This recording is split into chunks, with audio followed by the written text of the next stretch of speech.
Assalamualaikum warahmatullahi wabarakatuh. Waalaikumsalam warahmatullahi wabarakatuh. Bismillahi walhamdulillah. Wassalatu wassalamu ala sayyidina Rasulillah wa ala alihi wa sahbihi wa mawalah. La hawla wa la quwwata illa billah, amma ba'du. Saudara-saudara kaum muslimin yang berbahagia, di dalam kehidupan ini kita senantiasa mengambil iktibar, contoh dan teladan dari orang-orang sebelum kita. Itu sebabnya kepada baginda Nabi kita Muhammad sallallahu alaihi wasallam Allah Subhanahu wa taala menjelaskan cerita para nabi sebelum beliau dalam ayat "Tsumma naqussu 'alaika min amba'ir rusuli ma nusabbitu bihi fu'adak." Demikianlah kami ceritakan kepadamu wahai Muhammad sebagian dari kisah para rasul-rasul sebelum kamu yang dengan itu akan memperkuat hatimu, meneguhkan keyakinanmu dan memantapkan pendirianmu. Inilah manfaatnya belajar dari sejarah.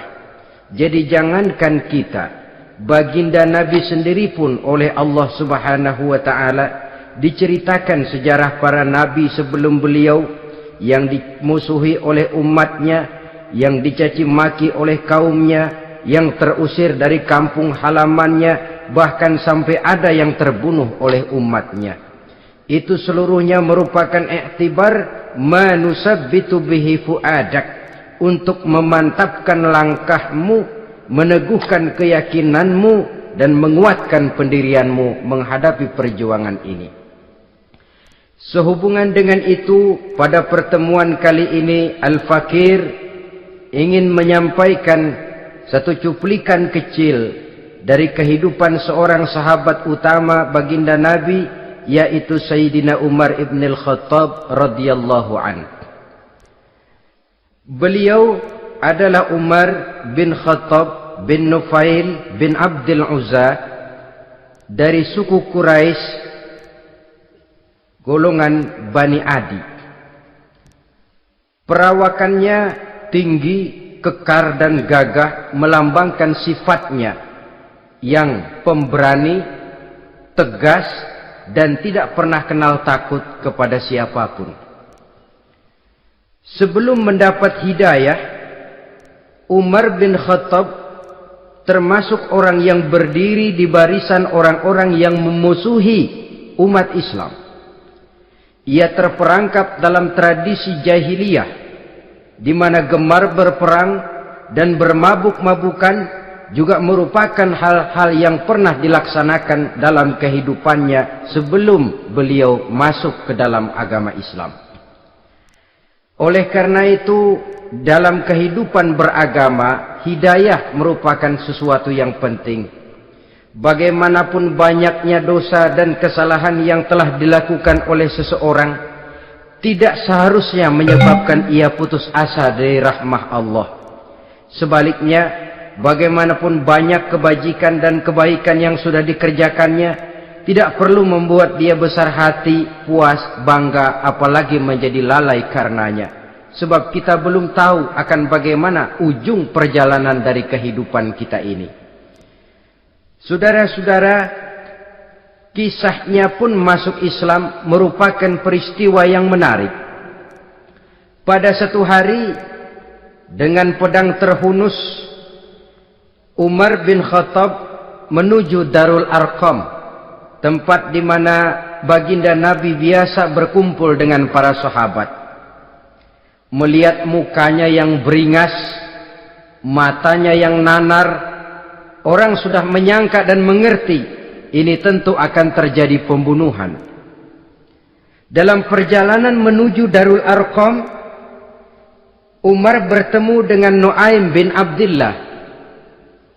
Nu'aim bertanya, "Ya Umar, mau kemana ente?" "Mau membunuh itu, si murtad itu," kata. "Si murtad yang mana?" Yang mana lagi? Itu yang memecah belah kita, yang menghina berhala-berhala kita, yang menjelek-jelekkan nenek moyang dan keturunan kita. Siapa lagi kalau bukan Muhammad? Kata Nuaim Umar, enggak salah. Tidak salah lagi. Salah Umar. Salah kenapa? Apa kamu enggak malu? Kamu mau pergi membunuh Muhammad, sementara adikmu sendiri Fatimah, dia sudah termasuk salah seorang pengikut Muhammad. Mendengar ini, muka yang memang tadinya sudah marah dan merah, tambah jadi kelabu. Bukan main mangkelnya Umar bin Khattab. Orang lain dia musuhi, orang lain dia kejar-kejar. Ini malah adiknya sendiri menjadi pengikut dari baginda Nabi. Tidak jadi menuju Darul Arqam, dia berangkat ke rumah adiknya Fatimah. Adapun di rumah Fatimah sedang berkumpul Fatimah, suaminya Sa'id bin Zaid, dan seorang sahabat Habbab ibnul Arad. Mereka sedang membaca Quran. Waktu itu Quran belum lagi dijilid macam sekarang. Jadi masih merupakan suhuf atau lembaran-lembaran tercecer saja. Ketuk pintu. Ya tentu tidak assalamualaikum karena dia belum Islam. Tok, tok, tok. Siapa di luar? Umar. Mendengar suaranya saja, ini sahabat yang namanya Habbab ibnul Arad sudah lari ke belakang pintu. Sambil komat kamit baca doa mohon diselamatkan oleh Allah. Adapun Fatimah yang sedang memegang suhuf, lembaran tulisan Quran itu, menyembunyikan suhuf itu di belakang bajunya. Umar masuk. Fatimah, saya bang. Apa benar berita yang saya dengar? Berita apa itu bang? Bahwa kau sudah masuk Islam. Bang, andai kata Muhammad memang benar, bagaimana? Sudahlah, jangan belit-belit. Jawab saja, kau masuk Islam benar atau tidak? Ya. Saudara hadirin, begitu dikatakan iya, tangannya langsung melayang, menampar muka adiknya ini, sehingga mengalir darah dari hidungnya. Suaminya Sa'id bin Zaid yang mencoba melindungi istrinya, dipegang lehernya, dibanting, luki dadanya. Oh ini jawara ini.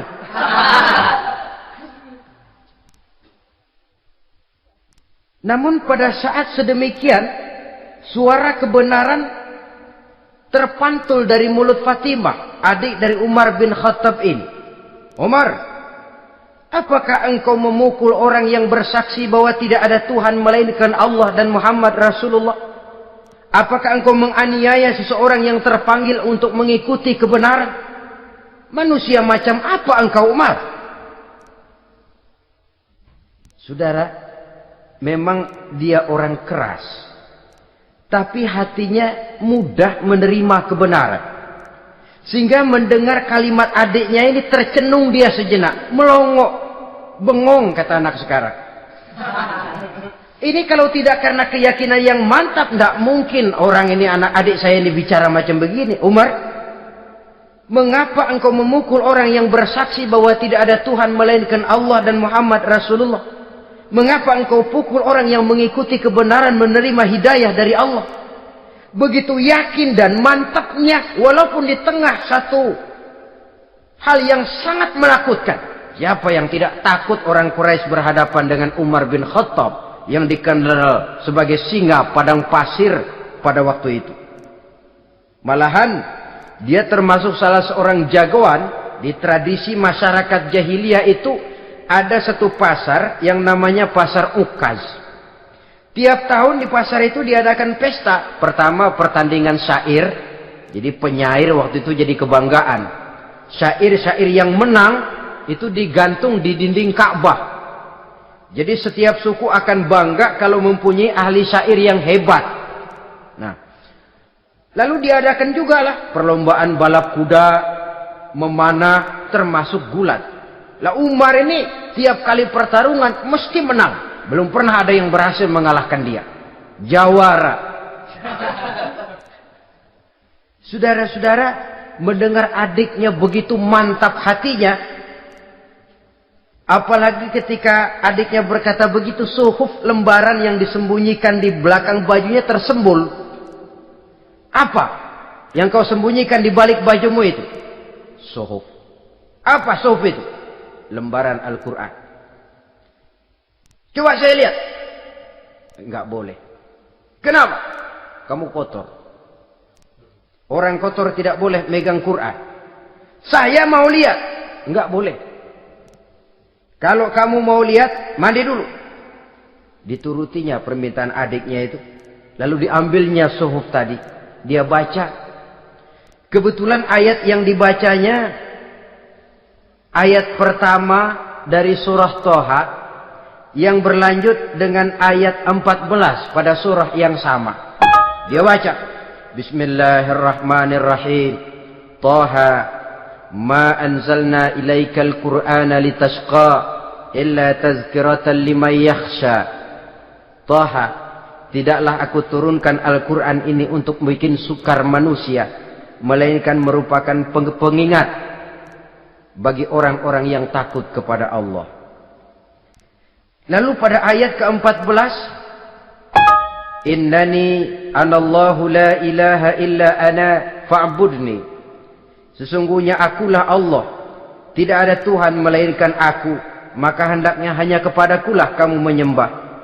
Wa aqimis sholata li dzikri, dirikanlah salat untuk mengingat aku.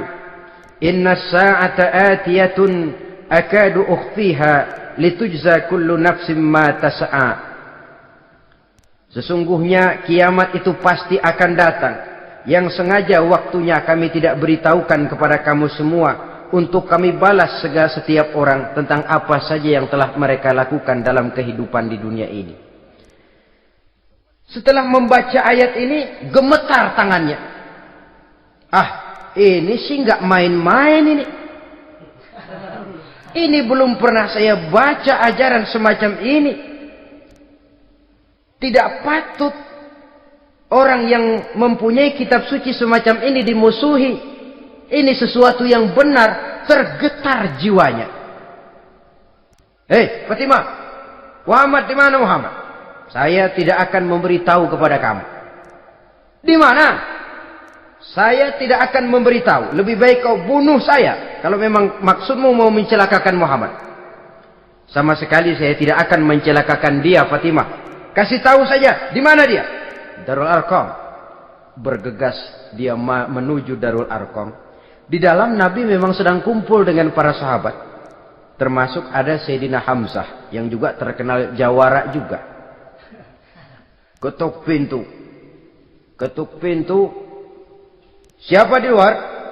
Umar. Di dalam ini geger sebagian sahabat. Umar datang ini pasti bencana. Umar datang, wah, kalau istilah kampung, kerok dan urusan.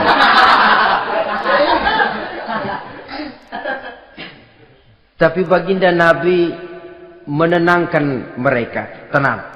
Mudah-mudahan ada hikmahnya. Sayyidina Hamzah tampil. Bukakan dia pintu. Kalau niatnya baik, kita terima.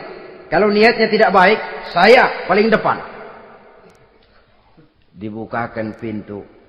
Begitu dibukakan pintu, Umar masuk merangkul baginda Nabi. Kemudian dengan tersendat, Ashhadu an la ilaha illallah wa ashhadu annaka ya Muhammad Rasulullah. Saya bersaksi tidak ada Tuhan melainkan Allah, dan saya bersaksi bahwa engkau hai Muhammad adalah utusan Allah.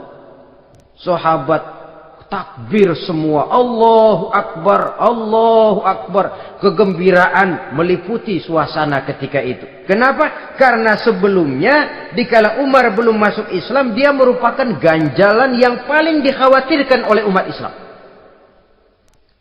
Setelah dia masuk Islam, jelas merupakan satu keuntungan yang sangat besar.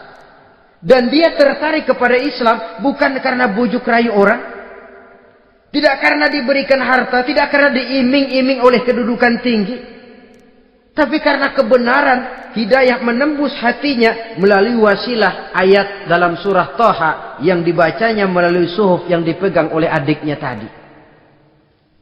Sejak saat itu berubah 180 derajat Umar bin Khattab radhiyallahu anhu. Tetapi tetap dengan sifatnya keras, tegas, dan tidak pernah kenal takut kepada siapapun. Cuma kalau sebelum Islam, dia kerasnya kepada Islam. Setelah dia masuk Islam, muter arah. Kepada siapapun yang memusuhi Islam, dia bersikap keras, tegas, dan tidak pernah kenal takut. Bahkan setelah beliau masuk Islam, satu hari ketika di Darul Arqam kumpul-kumpul, waktu itu Nabi belum berdakwah secara terbuka karena pengikut masih sedikit. Sayyidina Umar usul, "Ya Rasul, ada apa Umar? Alasna 'alal haq fi mamatina wa mahyana." Ya Rasul, bukankah kita ini berdiri di atas sesuatu yang benar? Bukankah mati kita, hidup kita untuk melaksanakan sesuatu yang benar? Bala ya Umar, betul Umar. Wallazi nafsi biyadih, innakum la'alal haq in muttum wa in hiyitum. Demi Allah Umar, kata Nabi, sesungguhnya kamu dan kita semua berdiri di atas kebenaran, hidup ataupun mati. Setelah mendapat jawaban begini, Umar masuk kepada tujuan pembicaraannya. Izan ya Rasul, fafimal ihtifal. Kalau memang begitu ya Rasul, kalau memang kita yakin kita berdiri di atas kebenaran, kita hidup karena kebenaran, kita mati pun memperjuangkan kebenaran, fafimal ikhtifa. Kenapa mesti ngumpet-ngumpet? Kenapa harus sembunyi-sembunyi? Wallazi ba'asaka bil haq, demi Allah ya Rasul, la takhrujanna wa la nakhrujanna ma'ak. Tuhan harus keluar menyampaikan Islam ini secara terbuka, dan kami akan mendampingi Tuhan dengan segenap jiwa dan raga. Sekali masuk Islam gak tanggung-tanggung. Yang kayak begini ini yang kita perlukan sekarang ini. Begitu masuk Islam, nggak tanggung seluruhnya, jiwa dan raganya masuk Islam. Beliau yang pertama kali mengajukan ide, kenapa harus dakwah sembunyi ya Rasul? Wong kita berdiri di atas kebenaran, memperjuangkan sesuatu yang hak. Kalau kita mati, kita pun mati membela kebenaran. Kenapa mesti fafimal ikhtifa? Kenapa harus sembunyi-sembunyi? Mulai sekarang mari keluar ya Rasul, saya akan dampingi Tuhan, nyawa taruhannya.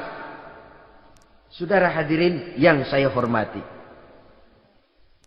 selalu dia tempat-tempat yang pernah dia melaksanakan maksiat sebelum dia Islam, selalu dia kunjungi sampai dia berkata, tidak ada tempat yang pernah saya melakukan kesalahan sebelum saya Islam yang harus saya tutupi dengan kebajikan setelah saya Islam sekarang ini. Bahkan ada satu riwayat menjelaskan beliau itu yang tinggi badannya, kekar perawakannya, gemetar orang ngadepin dia. Tapi beliau sendiri sangat mudah gemetar kalau sudah mendengar ayat-ayat Allah. Sehingga ada satu riwayat menjelaskan Sayyidina Umar itu setelah masuk Islam, kalau sholat kadang-kadang bila menoleh ke kanan, beliau senyum. Bila menoleh ke kiri, beliau menangis, berurai air mata. Ada orang bertanya, ya Umar, kenapa menengok ke kanan kau senyum, ke kiri kau menangis?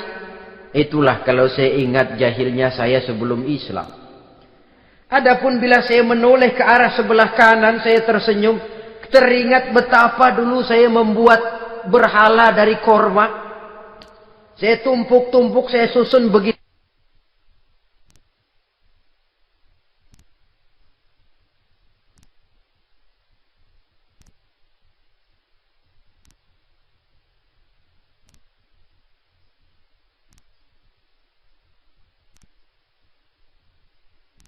Itu rupa. Setelah saya sembah, saya makan itu korma. Gagah betul saya waktu itu, sampai Tuhan pun saya makan.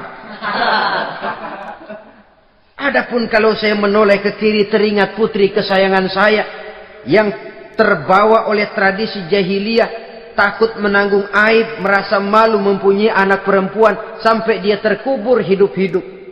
Berurai air mata saya mengingat semua itu.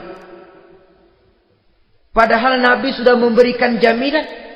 Sebab saudara, jangan lupa, orang kafir masuk Islam, dalam Islam itu dihitung dari bayi lagi. Dari nol, itulah untungnya. Jadi misalnya sudah 60 tahun, dari kecil sampai 60 tahun kafir. Umur 61 masuk Islam. Nah, sejak umur 61 itulah yang dihisab oleh Allah. 60 tahun ke bawah gratis bersih pemutihan. Istimewa betul. Tapi jangan lalu diniatin, gua kafir aja ah. Nanti sudah tua-tua mau giliran mati baru Islam. Nah, itu diniatin lain. Ini yang karena faktor hidayah, saudara-saudara.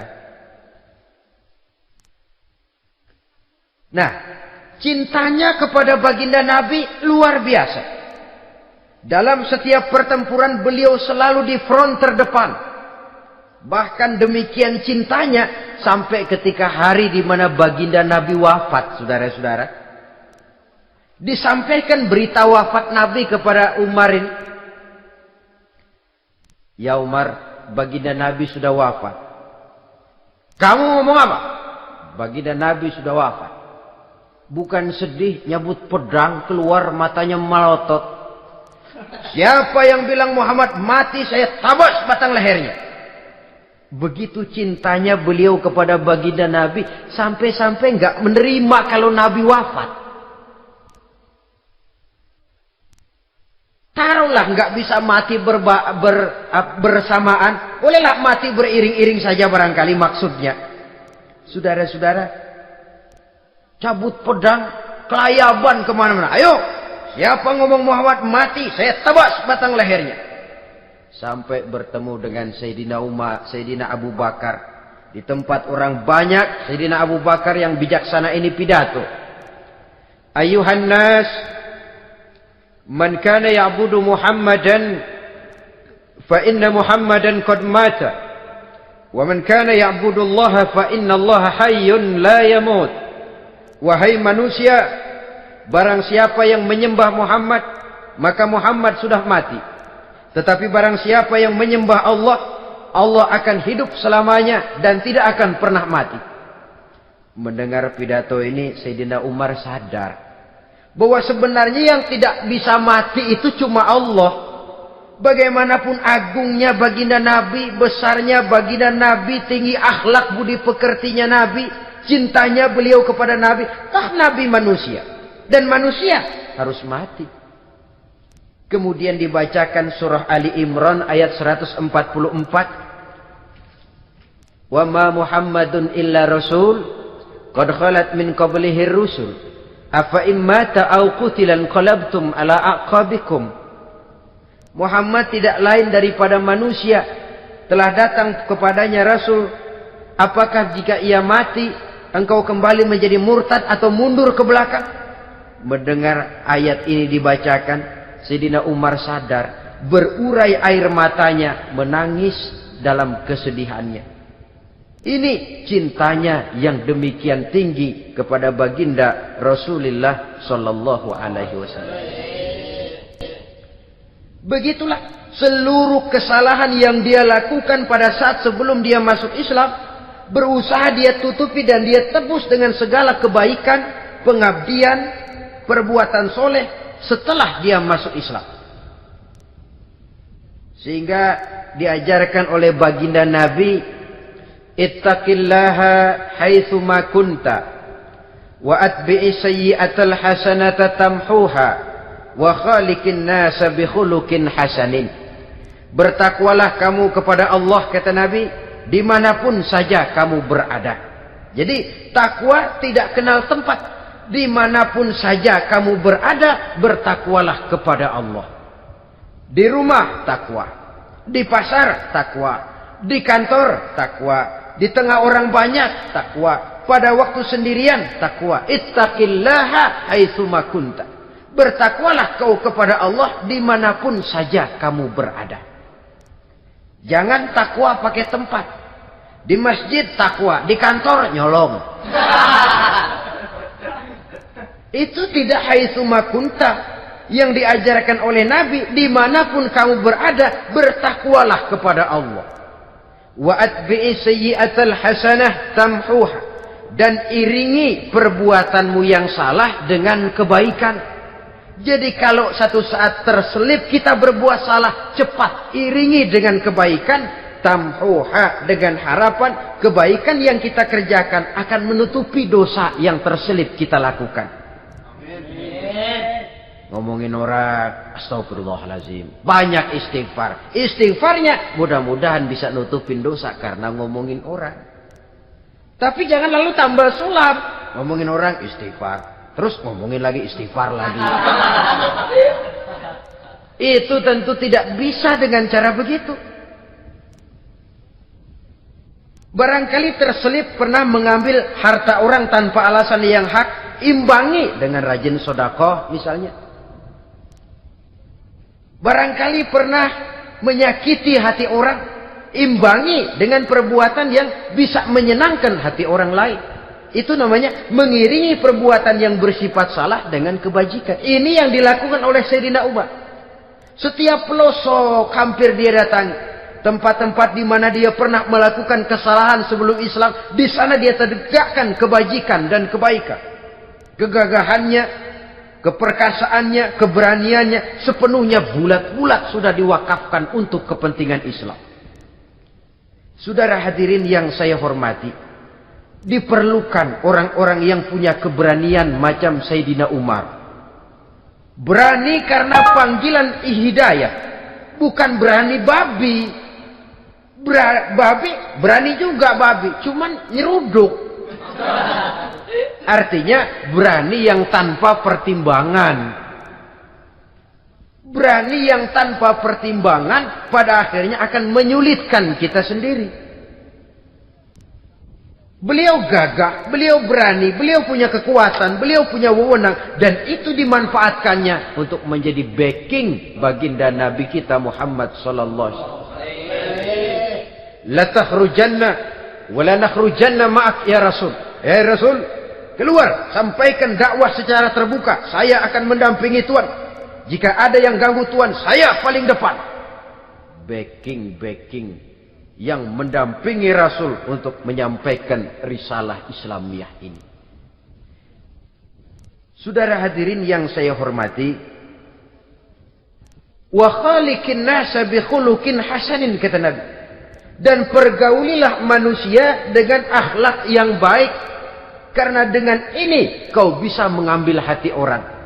Dalam hadis lain katakan, innakum la tas'una an-nasa bi amwalikum walakin yas'uhum minkum bastul wajhi wa husnul khuluq.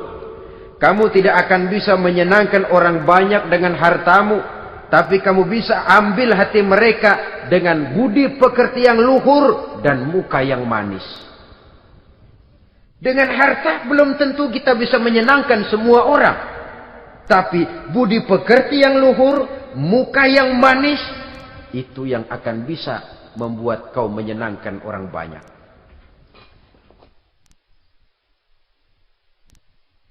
Setelah baginda Rasul wafat, pernah ketika berkumpul, Sayyidina Abu Bakar berkata kepada Sayyidina Umar, "Ya Umar, saya baiat kamu untuk menjadi khalifah." Jawab beliau, "Sayalah yang akan membaiat Tuan. Tapi Anda lebih utama dari saya Umar. Keutamaan saya akan saya berikan kepada Tuan untuk mendukung kekhalifahan Tuan." Di sini kelihatan wataknya yang tidak ambisius. Gagah, berani, perkasa, tapi tahu diri. Enggak nyelonong. Tidak menggunakan kekuasaannya, kegagahannya untuk maksud yang sewenang-wenang. Oleh karena itu setelah Sayyidina Abu Bakar wafat, beliau dilantik menjadi khalifah, keluarlah pidatonya yang terkenal. Ayuhan nas, inni qad wullitu alaikum walastu bi khairikum. Hai manusia, aku telah dipilih menjadi pemimpin kamu. padahal aku bukanlah orang yang terbaik di antara kamu. Kalau tidaklah karena aku melihat keutamaan, keteguhan yang dapat melindungi kalian, berat rasanya aku memikul amanah ini. Sebab apa? Alangkah beratnya menunggu datangnya perhitungan di akhirat nanti terhadap Umar. Ini yang jadi motifnya memegang jabatan khalifah. Sungguh berat bagi Umar menunggu datangnya saat perhitungan. Sehingga seolah-olah kalau bisalah jadi Umar bin Khattab saja, jangan jadi khalifah kalau bisa. Tapi moya umat sudah kadang memilih. Sehingga benar kalau dalam satu hadis Nabi pernah mengajarkan jangan memberikan satu jabatan kepada orang yang memintanya. Sebab orang kalau sudah minta jabatan, apalagi pakai jilat-jilat, pakai upeti-upeti, tentu ada tendensinya. Ada batu di balik udang. Kalau udang di balik batu kan mungkin nggak kelihatan, tapi kalau batu di balik udang kelihatan betul itu. Ada maunya, ambisinya. Jangan memberikan satu jabatan kepada orang yang memintanya. Seakan di batinnya Sayyidina Umar menyesali. Kenapa Umar nggak jadi Umar saja, kok mau jadi khalifah gitu. Alangkah berat perhitungan buat saya di akhirat nanti. Nah, setelah jadi khalifah, sebagai satu i'tibar, saya akan mencoba mengemukakan beberapa sifatnya yang menonjol untuk pelajaran buat kita semua. Pertama, sikapnya terhadap keluarganya setelah beliau menjadi khalifah. Kedudukan sebagai keluarga Umar bin Khattab bukan merupakan kedudukan istimewa. Itu ditanamkan betul kepada keluarganya. Jangan karena bapakmu khalifah, lalu mentang-mentang anak khalifah kau merasa dapat fasilitas, merasa bisa berbuat semau-maumu, kau harus punya tanggung jawab dan beban moral, memberikan contoh yang lebih baik kepada rakyat. Ini yang ditekankan kepada keluarganya. Kalau beliau mau mengeluarkan undang-undang, undang-undang itu lebih dahulu dibicarakan di tengah keluarganya, kumpul anak-anaknya. Ini akan ada undang-undang begini. Siapa di antara kalian mau mentaati, persilakan. Yang tidak pun persilakan. Tapi saya ingatkan, kalau ada dari keluarga Umar yang melanggar peraturan yang saya keluarkan ini, saya akan menghukumnya 2 kali lipat karena dia keluarga saya. Menghukumnya 2 kali lipat karena dia keluarga saya. Jadi bukan mentang-mentang anak babe lalu kebal hukum. Tidak. Siapa yang di antara kalian melanggar peraturan ini, akan aku kenakan hukuman 2 kali lipat karena dia keluargaku. Nah, saudara hadirin yang saya hormati, lalu berwibawa, dijaga betul keluarganya. Satu hari beliau datang ke rumah putranya Abdullah bin Umar. Ketika masuk dilihatnya Abdullah bin Umar sedang makan daging. Makan daging. Merah muka Umar. Mentang-mentang anak khalifah ya. Mentang-mentang anak Amirul Mukminin ya, kamu makan daging. Lihat tuh rakyat kita masih banyak yang kelaparan, makan daging, makan roti keras. Padahal itu halal. Sesuatu yang diperoleh dengan usahanya sendiri. Tetapi begitu hati-hatinya Umar untuk menjaga pandangan orang. Keluarga khalifah merupakan beban moral sebab akan dijadikan contoh oleh rakyatnya. Mentang-mentang anak khalifah ya, makan daging. Lihat tuh rakyat, roti keras digarotin. Lain saat beliau pergi ke satu pasar. Di situ dilihat ada sapi gemuk-gemuk. Tempat lain sapinya kurus-kurus. Tanya, ini yang gemuk-gemuk sapi siapa? Sapi Abdullah bin Umar. Sapi anaknya. Panggil Abdullah bin Umar, suruh sini. Datang anaknya itu. Abdullah bin Umar, bagaimana ceritanya sampai ini? Begini, Bapak. Dahulu itu dengan uang saya beli sapi kurus-kurus. Lalu saya rawat. Saya berikan upah orang untuk merawat sapi-sapi itu. Sampai sekarang dia menjadi gemuk. Akan saya jual dan keuntungannya tentu sesuatu yang halal. Subhanallah, kata Umar. Kau ini anak Amirul Mukminin. Jual sapimu. Ambil modalnya, untungnya, masukkan Baitul Mal untuk urus kepentingan orang Islam. Dia nggak mau anaknya terlibat bisnis, ndompleng kekuasaan ayahnya. Karena mentang-mentang anak khalifah lalu segala macam bisnis lancar. Orang takut karena apa? Anak babe. Ada lagi. Pada waktu pembagian harta ghanimah, putri beliau yang namanya Hafsah, ini adalah istri baginda Nabi, meminta bagian. Kaum kerabat ayah, ini kerabat khalifah, kitalah dulu kerabat.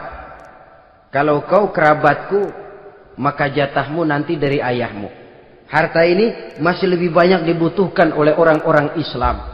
Nanti belakangan kalau ada sisanya. Belakangan kalau ada sisanya. La haula wala quwata illa billah.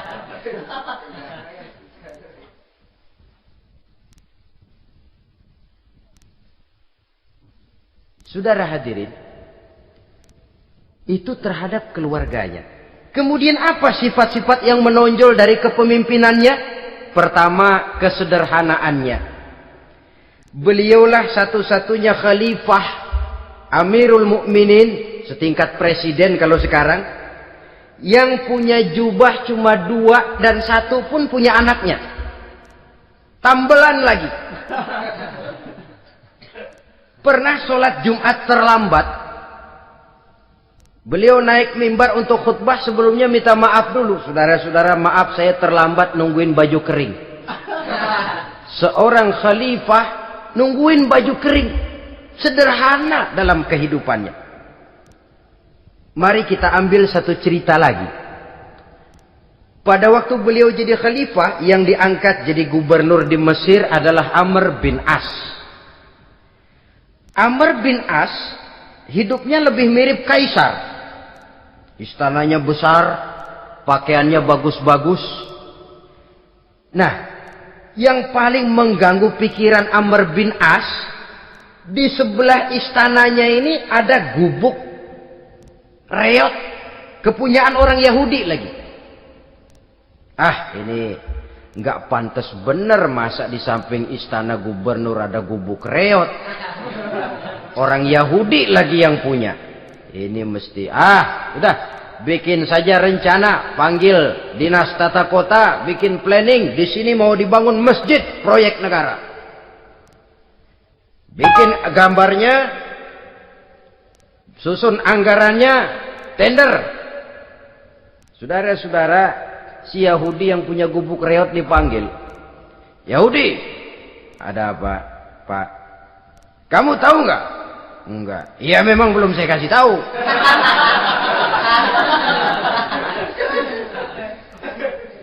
Ada apa, Pak? Itu kamu punya gubuk. Tahu? Kena proyek.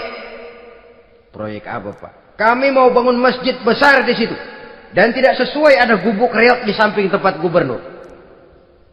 Jadi maksud Bapak, gubukmu, tanah-tanahnya mau saya bebaskan. Saya beli. Enggak mau, Pak. Saya enggak mau jual. Saya bayar 2 kali lipat. Enggak mau. 3 kali lipat. 6 kali lipat juga enggak mau, Pak. Saya dari muda peres keringat banting tulang cuma segitu-gitunya, Pak, tempat saya tinggal. Gubuk reot sama tanahnya sedikit. Makmur saya, Pak, cuma rumah sama sumur.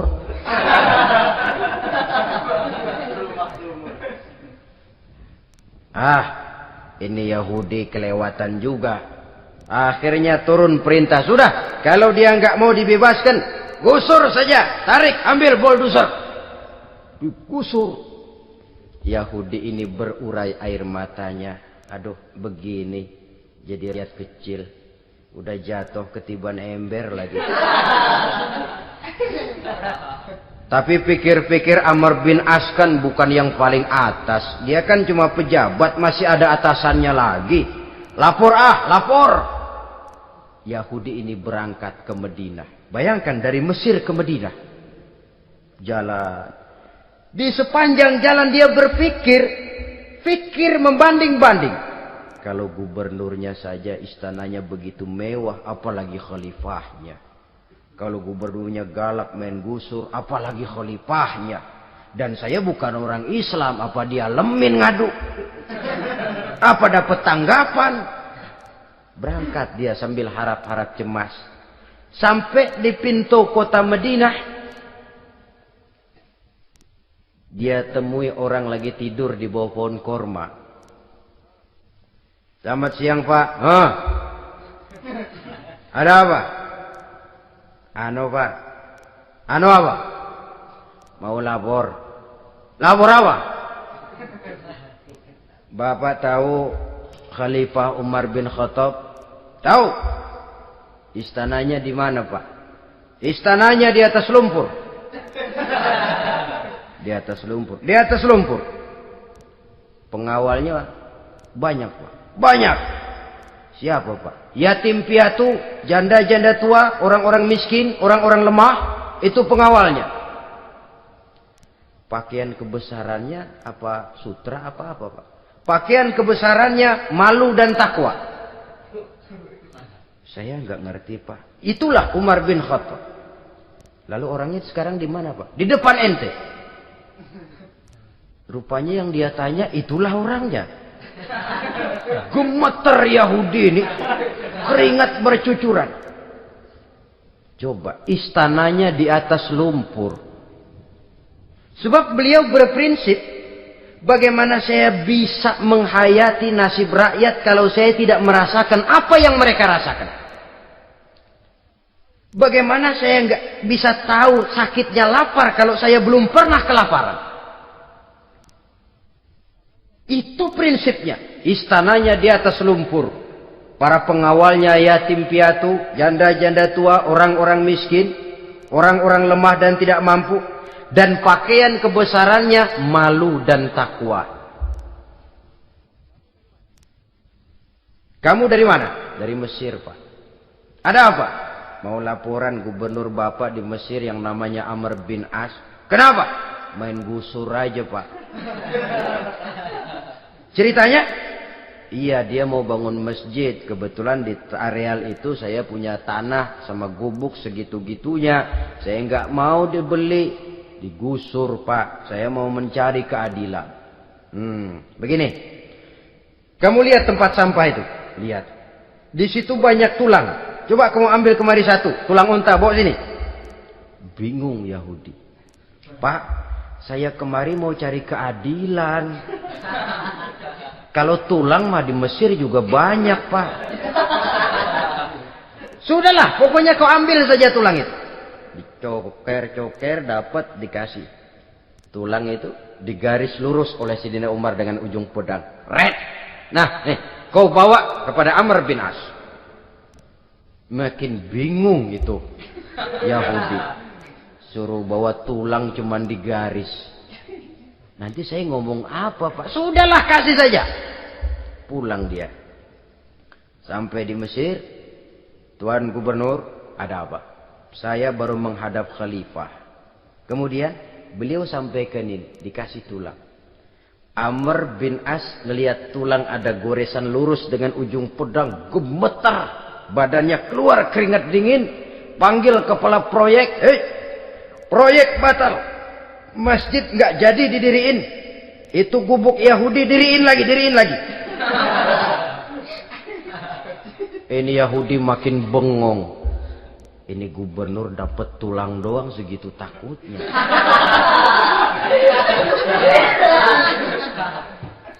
Ada apa sebenarnya Tuan Gubernur? Kamu tahu? Ini nasihat pahit buat saya dari Amirul Mukminin Umar bin Khattab. Seolah-olah beliau bilang, "Hai Amr bin As, jangan mentang-mentang sedang berkuasa ya. Pada suatu saat kau akan jadi tulang-tulang kayak begini. Maka mumpung kamu masih hidup dan berkuasa, berlaku lurus dan adillah kamu seperti lurusnya garis di atas tulang ini. Red. Lurus, adil, jangan bengkok. Sebab kalau kamu bengkok, nanti aku yang luruskan pakai pedangku. Siapa yang nggak ngeper digituin? Sampai akhirnya apa? Kata si Yahudi, Pak, kalau begitu Islam adil ya. Adil. Kalau gitu biarin dah Pak, tanah saya. Mau kamu jual? Bukan saya jual Pak, saya kasih aja dah. Campur gubuk-gubuknya, ambil aja dah.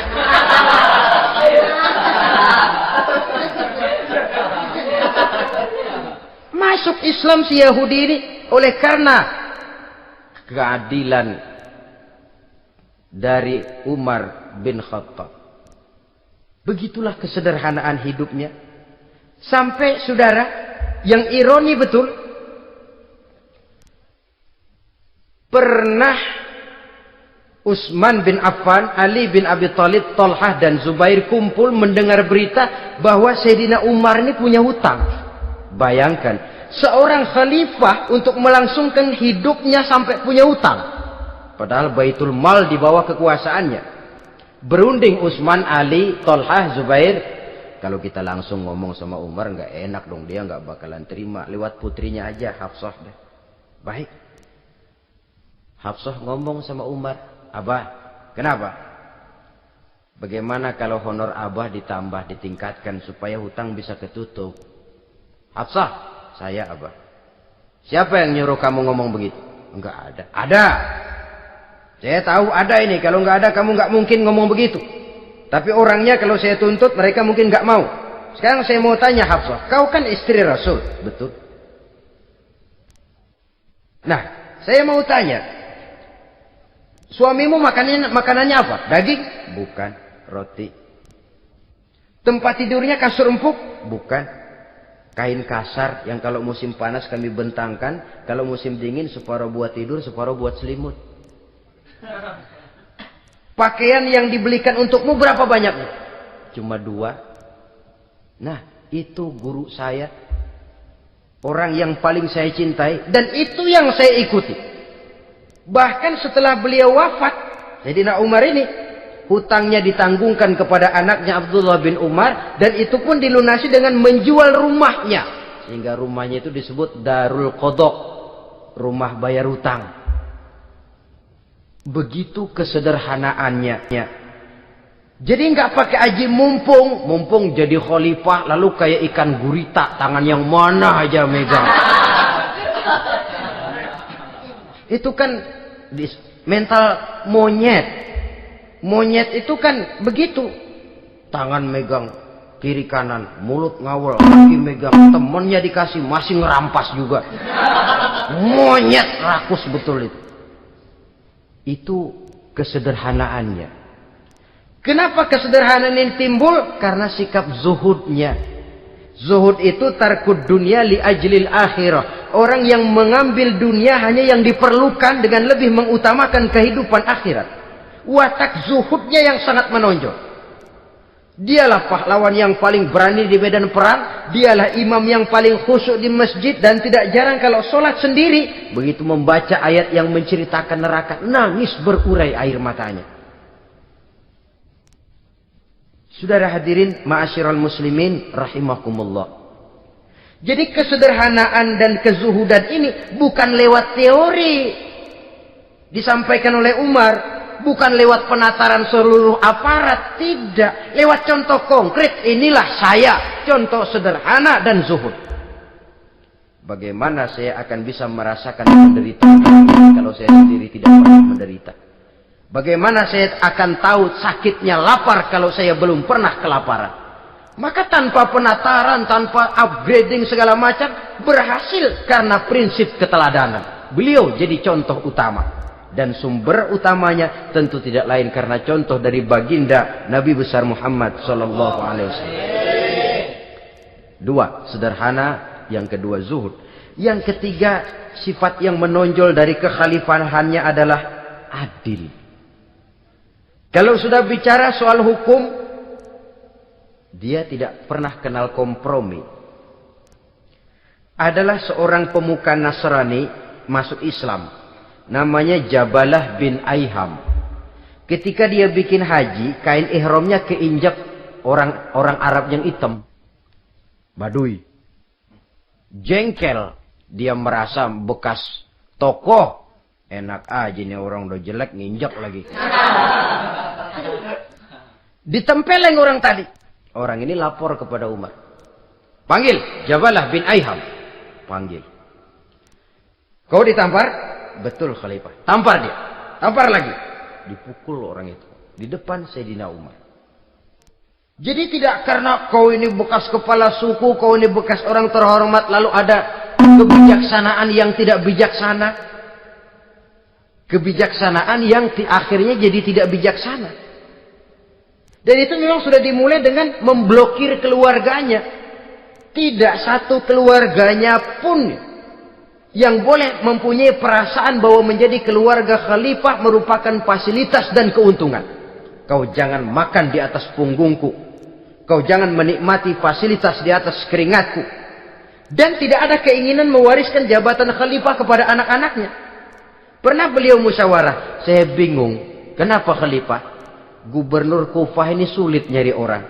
Diangkat yang lemah, rakyat ngeluh. Diangkat yang keras, rakyat juga ngeluh. Ada calon khalifah. Kalau ini mah nggak salah lagi nih buat gubernur Kufah. Siapa? Abdullah bin Umar. Anak beliau sendiri. Melotot matanya. Jangan macam-macam kau. Cukup satu orang Umar memegang jabatan ini. Kalau berhasil, kami keluarga Umar sudah merasakannya. Kalau gagal, cukup kegagalan seorang Umar. Tidak berusaha mengorbitkan anaknya. Wah, anak babeh diangkat jadi jadi ano. Tidak, malah diblokir. Cari yang lain. Tapi Abdullah bin Umar cukup syarat ya khalifah. Dia orang bertakwa dan soleh. Yang takwa dan soleh bukan cuma anak Umar. Anak orang lain juga banyak yang takwa dan soleh. Itu prinsipnya. Sehingga ketegasannya ini membuat orang jadi sungkan. Dan tidak seorang pun berani kirim-kirim upeti hadiah. Pernah itu ada pejabat dari Azerbaijan kirim makanan. Kue, mending apa? Kue. Gitu dicicipi enak. Enak juga ya kue ini. Enak khalifah. Ini di sana apa makan rakyat biasa? Bukan. Ini makanan orang-orang fake. Nah, dibungkus lagi itu kue. Dibungkus. Ontamu mana? Di luar. Ambil, bawa pulang, serahkan lagi kepada gubernur di sana, kasih tahu salam dari Umar bin Khattab. Kenyangkan dulu rakyat dengan makanan seperti ini. Kita belakangan. Jadi kalau rakyat lapar, saya orang pertama yang akan merasakan kelaparan. Tapi kalau rakyat makmur, biarlah saya menjadi orang terakhir yang kenyang. Kan bagus prinsip itu. Jikalau rakyat kelaparan, saya akan jadi orang pertama yang merasakan lapar. Tapi kalau rakyat makmur, biar saya jadi orang terakhir yang kenyang. Jangan dibalik. Pada saat rakyat kelaparan, dia kekenyangan.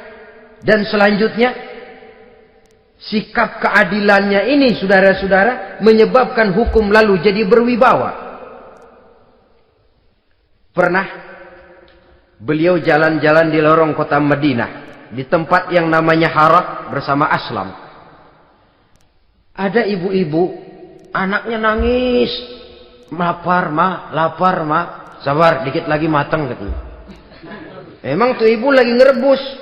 Bunyi, air ngegulak. Luguk. Umar lihati dari jauh. Belum juga matang. Nih anak dari nangis, lapar, sampai capek nangis, sampai tidur. Anak tidur, Umar samperin. Bu, emang masak apa sih kok nggak bisa matang? Saya nggak masak apa-apa tuan. Itu pating kerubuk apa? Ketika dibuka ya cuma air saja.